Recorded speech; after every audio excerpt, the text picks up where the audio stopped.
So I was listening to the first interview that was done with Christopher Stearns while Maddie was missing. And I realised that in terms of the timeline, at the start of the interview, they're questioning him about Stefan having been down to Northport, and they're kind of urgent about wanting to have a look in the house and about having to want to have a look in the storage unit in case Maddie was in there. And at that point in time, at the start of the interview, they're making it clear that they believe that Maddie is still alive. And there is some urgency about getting into the house and getting into the storage unit. Now, at some point in time, while they are doing this interview with Chris Stearns, they must have, the other detectives must have finished downloading Stearns' phone and seen the images on his phone. Because there is a break in this interview with Chris Stearns, and then they come back in, and it's after that that they tell him, your son's just been arrested for these images. So, to me, in terms of the timeline, at the start of this interview, they weren't aware of the images on Stearns' phone. Also, at the end of this interview, they've gone from being prepared to basically bash down the door of the storage unit to suddenly going, yeah, look, we're not going to rush things now. We don't need to rush things. So I believe that it's possible that they may have also seen the images where they suddenly realise that Maddie is no longer alive. So in terms of the timeline, I believe that they have been notified of these things whilst in this meeting with Chris Stearns, hence the reason that they go from being somewhat urgent about getting into the storage unit, getting into the house at Northport, to look, we're slowing down the investigation. We don't need to get into that storage unit right now. We're not as rushed. So, in terms of timeline, I think that's where it's all at. Now, the thing that I found disturbing about this interview is that while in this first part of the interview, police are making it quite clear that they believe Maddie is still alive and that they are searching for her, and it is well and truly spelled out to Chris Stearns that that is what they believe, he twice makes comments about a body. And I thought it was really odd for them to be saying, we believe she's still alive, we're trying to find her. And yet in his brain, he keeps reverting back to the notion that Maddie is dead and that his son is responsible. So I'm going to go through some audio clips from this particular interview. The audio itself comes from Jays for Justice, so huge shout out to her for all her work that she's doing on this case. So let's listen in to what's going on here in terms of what detectives are saying as opposed to what Chris Stern is saying. So we have more than enough reason to believe that Stefan was in Northport today at the exit you took to get to your house. Our concern is we're conducting a missing person investigation. Yes. Given the proximity of that exit to your home, what we're trying to find out is if she's just hanging out in your house, you just want to get her somewhere safe, we want to put eyes on her, make sure she's okay. She's not at our house because my wife... So it's really clear here from the detective's language that they do, at that point in time, believe Maddie may still be alive. So they're saying it's our concern if she's just hanging out in your house. Not it's, we're concerned that maybe he's hidden her body at your house. But if she's just hanging out at your house, that is, you can't interpret that in any other way that other than that they believe that she's still alive somewhere. And they also say, then, if that's the case, we want to get her somewhere safe. So these are all things that show that they believe that Maddie was still alive at this point in the interview, at least. He fed me some bullshit the other day, and before I left the house the other night, I turned to my wife and I said, "Do we really know Stefan? Can we honestly say we really know?" Yeah. And she got really kind of defensive a little bit. I said, "No, I'm not saying that he did something, but can we honestly say we really know him?" So the other day. Well, when I left yesterday, when I left last night, I said, "Hey," I turned to her, I said, "Do we really know him? Is he capable of doing something harmful to her?" Why would you? So there, the officers have said, we think she's alive. We think maybe she's hiding out somewhere. And they're suggesting that maybe she's just hanging out at their house. And Chris Stearns responds with that, like, even before this interview, he's saying, when I left our place to come down here, I said to my wife, do we really know Stefan? And then he questions if Stearns is capable of harming her. So they're saying they think she's okay. Straight away, he's already talking about his son possibly harming Maddie. So there's a major disconnect here. They're just saying they want to lay eyes on her because they think that she's okay and that she's just been taken somewhere. And yet Stearns is already, like Chris Stearns is already in this dark place. Did you tell your wife that North Court meeting's on the way? Did you speak to her already? I will let her know that we got sidetracked on something. They're coming there to see if she's hiding in the house? Yeah, so what we'd like to do is, given that he went down there, we'd like to make sure, like, he didn't stash her in the bedroom and, hey, just hang out here. No, she's been sorting out his bedroom because he lives like a fucking pig. So here again, the language is still quite clear. We want to see if she's hiding in the house. And they're saying, we wanted to just check that he hasn't gone, hey, just hang out here. So at this point, they are still saying to Chris Stearns that they're looking for Maddie alive and abducted, essentially.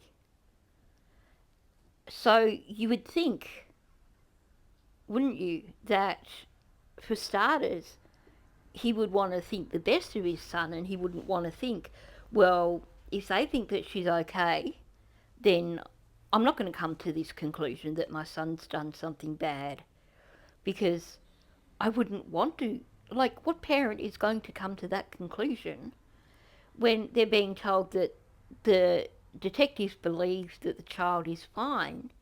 They just have to find her. All right, so I'm with the detectives, and they're sending Northport Police over to do a check to make sure that she isn't there. Okay.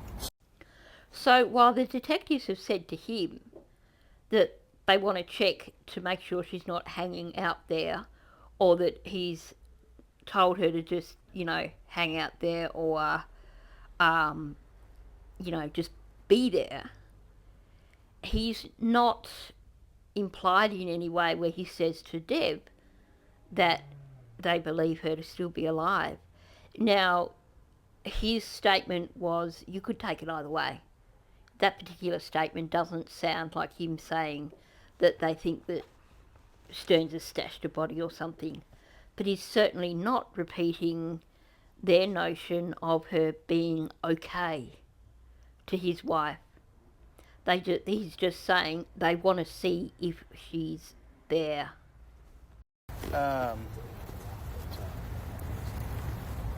Do you think your son's capable of doing something like this? I know it's a hard question as a father. But you, I wasn't a hero and a welcome comment. I said, how well do we know him? yeah. And nothing would surprise me at this point. I don't know. Is your wife his mom? Yes, we are biological parents. Yeah. I'm going to say anything's possible. Okay. I don't know. I mean, there would have to be some ulterior motive for Sure. some reason. Sure. Was there a motive?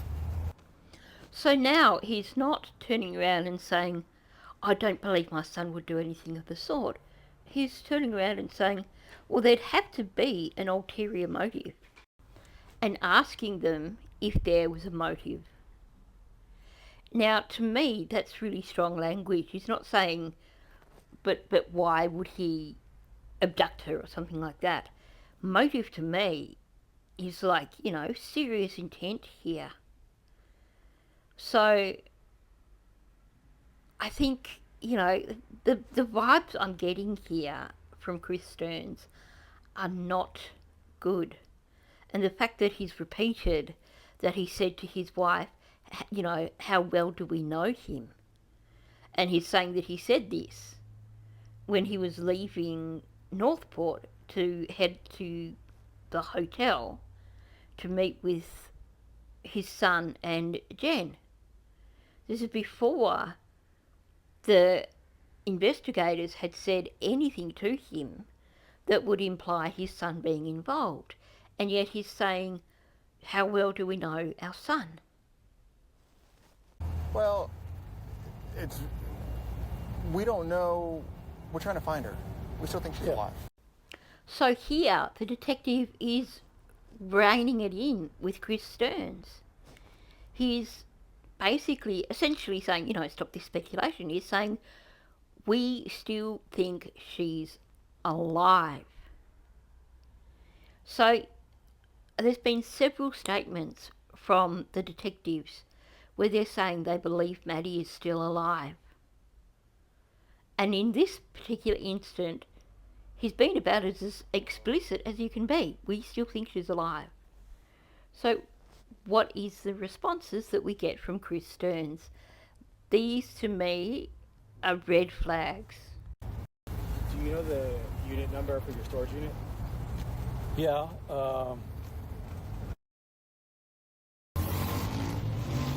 Because obviously you see the scope of the whole building.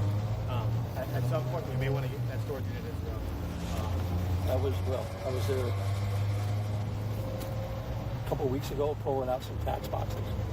There's not that much room in there. I mean, you could stash a body if you wanted to. So here they are saying to him, we still think she's alive. They're saying they need to get into that storage unit. And how does he respond? There's not much room in there. You could stash a body in there. So why is he jumping to these conclusions about Maddie when the detectives are saying they believe she's still alive? That's not a natural response that you would expect. He knows this child. Why would he believe that something bad has happened to her? It's not human nature. You don't lose hope, When you look at missing child cases, it's always about, oh, please just find this child, bring this child home. But not once has Chris Stearns, referred to wanting to find Maddie and get her home safely. He keeps going to these inferences that his son's done something to Maddie, and then he comes out with, you could stash a body in this storage unit. That is not what you would expect, first of all, from someone who should be concerned about a missing child and should be hopeful that the child will be found okay, and also not what you would expect from someone talking about their own son. Because if he's saying you could stash a body in the storage unit, then he is directly implying that his son was responsible for Maddie actually being deceased and that they should be looking for a body. And don't forget, this is all before they've turned around and said, your son's just been arrested. The only information he has at this point in time is that the officers can say for certain that his son was down at Northport. They've told him they believe that Maddie is still alive. That is the two bits of information that he has at this point in time. So then he says this thing. Now this really, really, really, really blows my mind. Obviously, something. I'm afraid to even say it, think it. And what's that? There's just too many inconsistencies here, and his behavior is indicating something else is going on here. You know, why would he spend nearly 6 hours driving round trip to go to Northport to the storage unit? Well, I mean, hopefully we may be able to figure that out. Maddie was in Jen's car? So he's still going for the worst case scenario here. He says, I'm afraid to even say it. And then he rambles on a bit more about the 6-hour round trip down to Northport. And then, if you blink, you miss it. He said, is it possible that her body was in Jen's car? Why would you say that when officers are telling you they believe the child is still alive? Why would you presume that your son, your own child, has been responsible for unaliving a 13-year-old girl? He's talking about this like he just accepts that is what it is. There's no thoughts here for, oh, you know, you guys are barking up the wrong tree. I don't know why he went down to Northport, but he wouldn't have abducted Maddie. He wouldn't have hurt Maddie. None of that you would expect from a parent. It seems like Chris Stearns is certain that Maddie is deceased, despite what officers are telling him. And he's certain that it was at his son's hand. This to me is a major red flag. It just does not fit with normal behaviour. A parent would not automatically jump to the conclusion that their adult child has done this to a 13-year-old child. And yet he has, even against everything that the officers are telling him. And while I won't continue on with them telling him about his son being arrested, his reaction to that isn't all that significant either. It's not major shock and you must have it wrong. So to me, either this guy knew that his son was a sociopath or a psychopath long before whatever happened to Maddie happened, in which case he should have been doing something beforehand, or he knew after it happened precisely what happened. This is just a huge red flag to me. So, thanks for listening. If you're new to my channel, please subscribe. Please hit the like button and leave your thoughts down below. What do you think about this disparity here between officers saying we believe she's still alive and Chris Stearns being adamant that she's not.